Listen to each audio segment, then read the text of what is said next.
Hello friends, welcome to M S maths YouTube channel. आज मैं लाया हूँ आपके लिए वीडियो में 12th का जो 14th चैप्टर है उसका सॉल्यूशन। और सॉल्यूशन से पहले हमको कुछ इसके बेसिक्स पढ़ने पड़ेंगे, इसके कुछ इंट्रोडक्शन होगा, वो मैं आपको इस वीडियो में बताऊंगा। तो आइए चलते हैं वीडियो की ओर। अब मैं सबसे पहले इंट्रोडक्शन में सबसे पहले आपको एक चीज बता देता हूं कि 3D होता क्या है, त्रिविम होता क्या है। 3D का मतलब होता है कि हम जिस चीज में नॉर्मली हम दो अक्ष पढ़ते थे, दो एक्सिस पढ़ते थे। एक होता था हमारा एक्स, ये था वाई एक्सिस, ये था एक्स एक्सिस। हम एक्स और वाई एक्सिस को देखते थे, लेकिन 3D में क्या होता है कि जेड एक्सिस और आ जाता है कहीं से न जाने। ये हो गया जेड एक्सिस। अब जेड एक्सिस में इसका करना क्या होता है, इसमें होता क्या है, तो आगे देखते हैं। इसमें यहाँ पे क्या होता है, अगर मैं यहाँ पे कोई भी एक पॉइंट लेता हूं तो ये जो होगा इसका पोजीशन वेक्टर होगा, स्थिति सदिश, जिसको हम हिंदी में कहते हैं। ओके, अब यहाँ पे इसके साथ जो कौन बनेगा, एंगल होगा, वो अल्फा होगा, ये बीटा हो जाएगा, और यहां से इसके साथ जो बनेगा गामा हो जाएगा। मतलब सबसे पहले अगर हमको चीज देखनी है कि एंगल विथ हम बात करते हैं एक्स एक्सिस, तो वो क्या हो जाएगा अल्फा। फिर बात करते हैं वाई एक्सिस, तो वो हो जाएगा बीटा। जेड एक्सिस की अगर हम बात करते हैं तो वो हो जाएगा गामा। थ्री एंगल्स होते हैं in this plane, alpha, beta and gamma. इसी से हम क्या करेंगे, आगे वेक्टर बनाएंगे। अब देखो कैसे वेक्टर में क्या होगा, आगे काम आएंगे जब हम क्वेश्चंस को सॉल्व करेंगे उस टाइम। सबसे पहले हम यहाँ पे देखते हैं कि अल्फा बीटा गामा का हमको करना क्या है। ये अल्फा बीटा गामा जो होते हैं इनकी कोसाइंस को दर्शाते हैं, इसको हम हिंदी में कोजिया कहते हैं। ओके, इनकी कोसाइंस को दर्शाते हैं। ये होता है कॉस अल्फा, एक होता है कॉस बीटा, एक होता है कॉस गामा। ओके, अब यहां पे हम बात करते हैं रेखा के दिक् अनुपात की, जिसको हम कहते हैं डायरेक्शन रेशियो। डायरेक्शन रेशियो असल में हम बात करते हैं वो होते हैं एल, एम और एन होते हैं। ये तीन प्रकार के होते हैं। अब एल जो होता है वो कॉस अल्फा होता है, एम जो होता है कॉस बीटा होता है, एन जो होता है वो कॉस गामा होता है। यही चीज हमको समझनी है, सबसे इंपॉर्टेंट है। मैं अभी आपको एक चीज बता देता हूं, जैसे मैं रिलेशन बताता हूँ, relation among the direction ratio of a line. हम बात करते हैं relation among the डियार्स of a line. डियार्स का मतलब हो गया डायरेक्शन रेशियो, दिक् अनुपात जिसको हम कहते हैं। अब बात करते हैं, यहाँ पे एक हमारा एक टॉपिक है, इसमें मैं आपको एक रिलेशन बताऊंगा जिसमें क्या होगा कि L square plus M square plus N square, मतलब जो हमारे पास एल एम एन है, जिसको हम क्या कहते हैं, दिक् कोजियां कहते हैं एल एम एन को, वो क्या हो जाएगी L square plus M square plus N square is equal to क्या हो जाएगी 1 हो जाएगी। हम क्या कह सकते हैं कि जो एल है वो कॉस स्क्वायर अल्फा के बराबर है, ये कॉस स्क्वायर बीटा के बराबर है, ये कॉस स्क्वायर गामा के बराबर है। तो ये एक इंपॉर्टेंट रिलेशन हमारे पास क्या आ गया कि L square plus M square plus N square is equal to क्या होता है 1 होता है। और दूसरा हम क्या कह सकते हैं, cos square alpha plus cos square beta plus cos square gamma also is equal to क्या हो गया 1 हो गया। इसको हम कहते हैं डायरेक्शन कोसाइन। जो आप देख रहे हो कॉस अल्फा कॉस बीटा, इसको हम कहते हैं डिसिज। ठीक है, डिसिज, डी डायरेक्शन, इसको मैं सीधा लिख रहा हूं, डीसी में लिख देता हूं, डिसिज कहते हैं इसको, डायरेक्शन कोसाइन कहते हैं। लिख देता हूं पूरा, डायरेक्शन कोसाइन जिसको हम कहते हैं, हिंदी में कहते हैं दिक् कोजिया। ओके, अब चलते हैं आगे की ओर।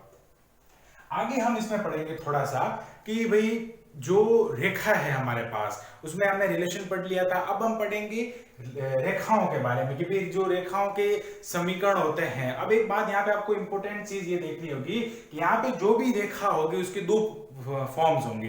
पहला जो फॉर्म होगा उसको हम कहेंगे वेक्टर फॉर्म। ओके, पहला फॉर्म होगा वेक्टर, जिसको हिंदी में कहते हैं सदिश रूप। ओके, दूसरा जो यहाँ पे फॉर्म आएगा उसको हम क्या कहेंगे, Cartesian.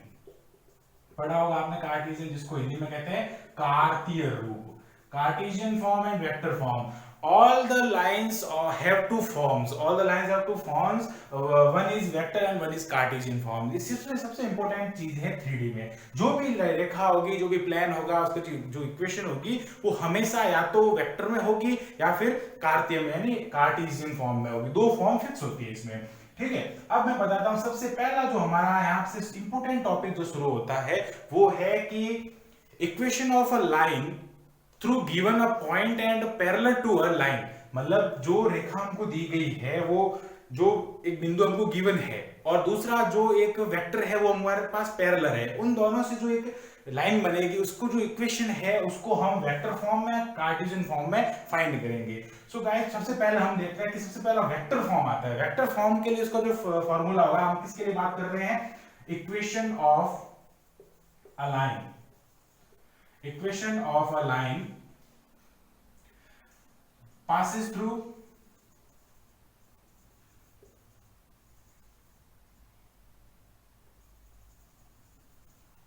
Equation of a line passes through a given point। Okay, एक दिया गया जो बिंदु होगा given point and given parallel vector. सबसे इंपॉर्टेंट चीज है पैरेलल वेक्टर। देखो एक क्या बात हो रही है, पैरेलल वेक्टर की बात हो रही है, दूसरा बात हो रही है गिवन पॉइंट की। एक पॉइंट और एक समांतर रेखा से जो लाइन हमको दी जाएगी, जो रेखा हमको दी जाएगी, उसकी जो इक्वेशन होगी वो हम फाइंड करेंगे। यहाँ उसकी इक्वेशन होगी R vector is equal to A vector plus lambda B vector. Lambda यहाँ पे क्या है, कांस्टेंट है। ओके, और यहां पे देखता हूं मैं ए वेक्टर और बी वेक्टर क्या है। ए वेक्टर है जो पॉइंट हमको मिलेगा गिवन पॉइंट, इसको हम क्या कहेंगे, गिवन पॉइंट। और बी वेक्टर जो होगा यहाँ पे आ जाएगा पैरेलल वेक्टर।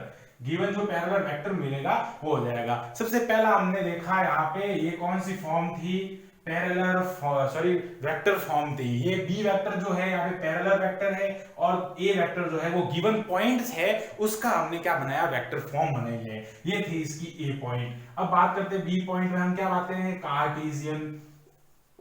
कार्टेशियन में देखो क्या हो जाएगा, अब कार्टेशियन फॉर्म जब भी हमको देखने होते हैं तो हम आर वेक्टर, ए वेक्टर और बी वेक्टर को देखेंगे कि भाई जो आर वेक्टर, ए वेक्टर और बी वेक्टर है ये असल में है क्या।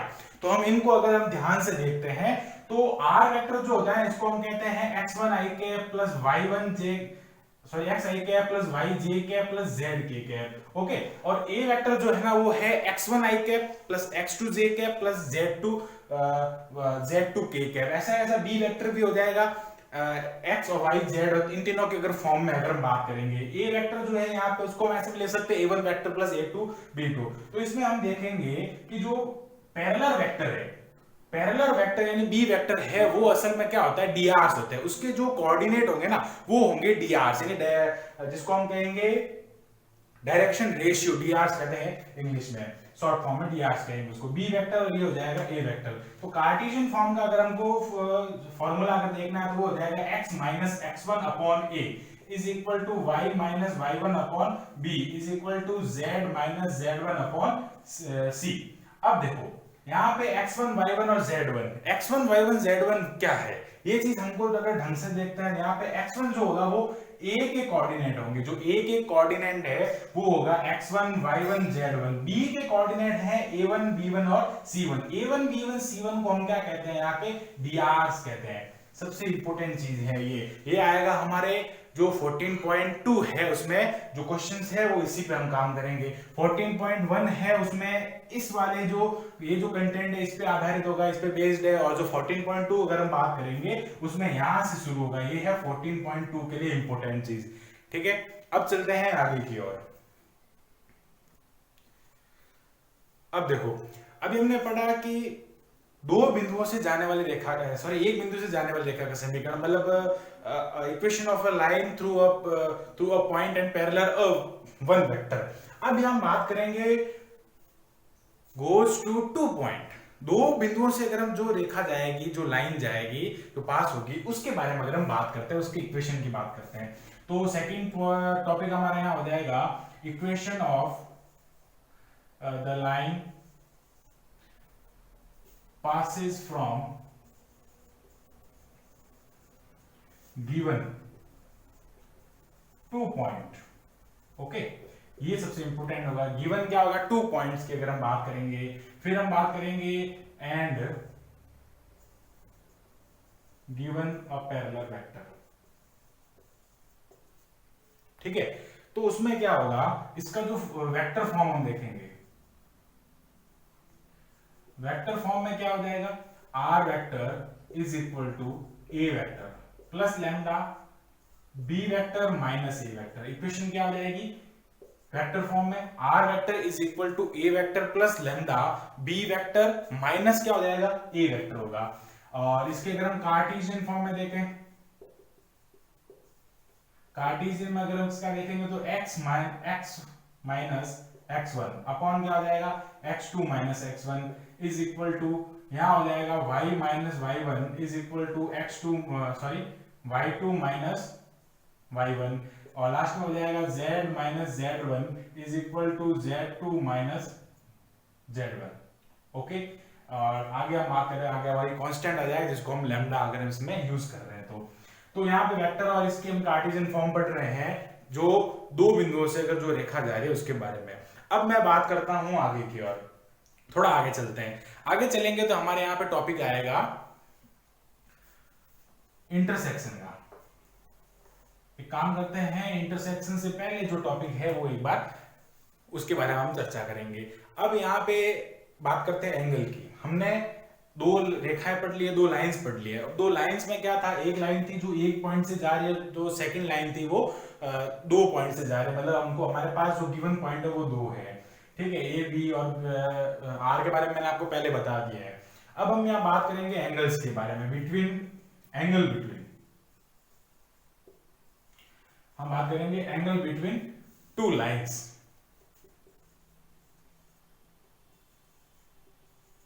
एंगल बिटवीन टू लाइंस, दो रेखाओं के बीच का जो एंगल होगा वो क्या होगा, हम उसके बारे में थोड़ी अगर बात करते हैं। तो दो रेखाओं के बीच का जो एंगल हो जाएगा वो cos theta is equal to b1 vector dot b2 vector upon क्या हो जाएगा mod of b1 vector mod of b2 vector. अब ये जो फॉर्मूला है ये सीधा जो बना है वो डॉट प्रोडक्ट का जो फॉर्मूला है ना, mod of a1 a2 cos theta sorry a dot b cos theta is equal to जो आता है डॉट प्रोडक्ट में, उसी से ये फॉर्मूला बना है।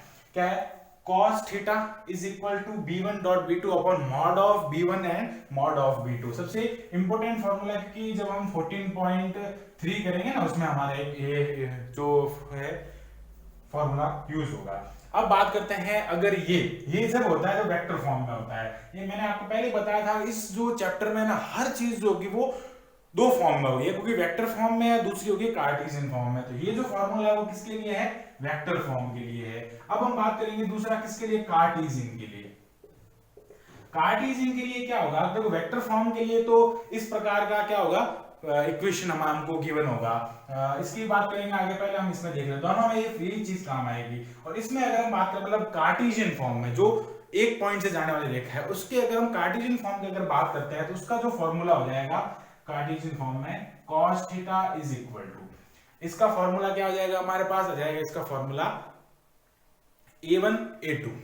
अब 2 पॉइंट्स हमारे पास जो दो रेखाएं दी गई उसके बारे में हम बात करेंगे। तो इसका क्या हो जाएगा a1 a2 plus b1 b2 plus c1 c2 upon क्या हो जाएगा root of a1 square plus b1 square plus c1 square root of क्या हो जाएगा a2 square plus b2 square plus c2 square. ये फॉर्मूला हो जाएगा।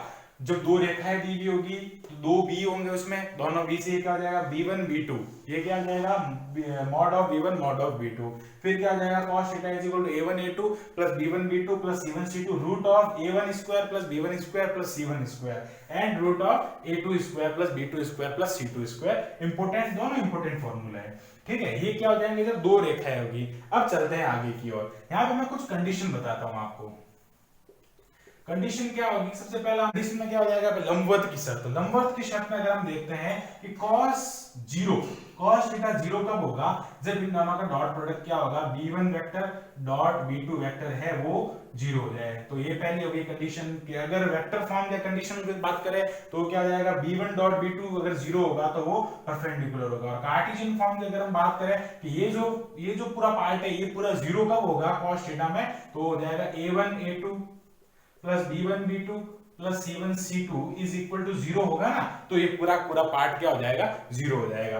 अब चलते हैं आगे की और ये दोनों कंडीशन इंपॉर्टेंट है, इस पे भी कुछ क्वेश्चंस बनते हैं आगे, वही 14.3 की बात करेंगे। अब थोड़ा मैं बता देता हूं आपको इंटरसेक्शन के बारे में। इंटरसेक्शन में क्या होता है, इंटरसेक्शन का मतलब होता है अंतःखंड। अंतःखंड मतलब जब दो रेखाएं आपस में प्रतिच्छेद करती है तो उस टाइम क्या होता है इंटरसेक्शन में कि दो जो हमको लाइंस गिवन होगी, ये दो मान लेते हैं ये दोनों प्रतिच्छेद कर रही है, इन दोनों रेखाओं का जहां प्रतिच्छेदन बिंदु होगा ना वहां पे x और x बराबर होगा, y और y बराबर होगा और z बराबर होगा। ये चीज हमको सबसे इंपॉर्टेंट देखनी है कि कोई भी चीज अगर वेक्टर में है या कार्टेशियन में, हम उनको क्या करेंगे कार्टेशियन फॉर्म में चेंज करेंगे, यहां से x निकालेंगे दोनों के, x निकालने के बाद y निकालेंगे, फिर z निकालेंगे, दोनों रेखाओं के हम क्या करेंगे, तुलना करेंगे। अगर वो दोनों सेम हुए, x y z उनके जो इक्वल होंगे तो क्या हो जाएगा, यहां से जो पॉइंट आएगा x y z, क्योंकि यहां पे अगर हम बात करेंगे कोई भी एक प्लेन में होगा तो इसके यहाँ पे जो होंगे ना, वो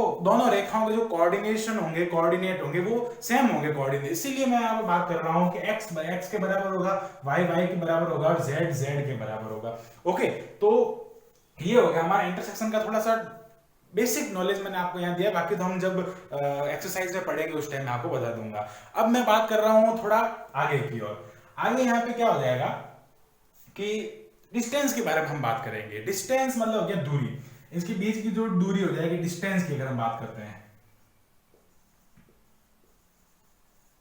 डिस्टेंस फॉर्मूले होते हैं, इनको याद है डिस्टेंस फॉर्मूला कहते हैं। डिस्टेंस फॉर्मूला अगर हम वेक्टर में बात करते हैं, वेक्टर की अगर हम बात करेंगे तो उसका हो जाएगा d is equal to mod of. अब मॉड क्यों लगाते हैं, क्योंकि हमेशा दूरी किस में होती है, धनात्मक होती है, दूरी इज आल्सो मतलब जो डिस्टेंस होती है वो ऑलवेज इज पॉजिटिव। तो यहाँ पे क्या करेंगे, अगर इसका नेगेटिव वैल्यू भी आएगी तो मॉड क्या करेगा, उसको पॉजिटिव में कन्वर्ट कर देगा।